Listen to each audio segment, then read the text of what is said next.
बिस्मिल्लाहिर्रहमानिर्रहीम। अस्सलाम वालेकुम। उम्मीद करता हूँ आप सब खैर आफियत से होंगे। आज का वीडियो का टॉपिक दांतों के मतलब है। अगर आपको दांतों के मसाइल हैं तो घबराने की ज़रूरत नहीं है। आज मैं आपको एक ऐसा टूथ पाउडर बताऊंगा जिसको इस्तेमाल करने से 1 से 2 दिन में आपके दांत बिल्कुल ठीक हो जाएंगे।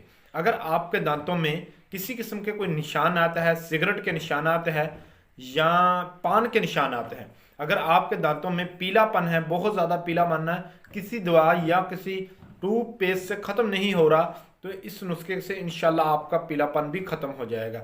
अगर आपके दांतों में रेशा है, दर्द है, या अगर आपके दांतों में कीड़ा लगा हुआ है, अगर आपके दांत हिलते हैं, तो इस नुस्खे को इस्तेमाल करें। इंशाल्लाह अल्लाह ताला के फजल व करम से आपको दांतों के तमाम मसाइल से छुटकारा हासिल होगा।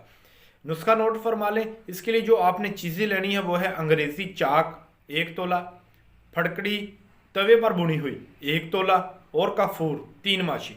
इन तीनों चीज़ों को मिक्स कर लें, इसका पाउडर तैयार कर लें और इसका सफूफ तैयार कर लें। किसी साफ डब्बी में इसको बंद कर लें और दांतों के ऊपर ब्रश की मदद से दिन में 2 दफ़ा अच्छी तरह इसको मलें, रगड़ें। इंशाअल्लाह अल्लाह ताला के फजल करम से आपके दांत 2 से 3 दिन में मोती की तरह चमकेंगे। और अगर आपके दांतों में पुराने से पुराना रेशा है, पस है, ख़त्म होने का नाम नहीं लेती, आपने बहुत सारे इंजेक्शन लगाए हैं, तो इंशाअल्लाह वो भी ख़त्म हो जाएगी। कीड़ा है वो भी ख़त्म हो जाएगा। अगर आपके दांत हिलते हैं तो वो भी हिलना बंद हो जाएंगे। ये थी हमारी आज की वीडियो। मज़ीद इस तरह की वीडियो देखने के लिए हमारे चैनल को सब्सक्राइब करें। शुक्रिया। अल्लाह हाफिज़।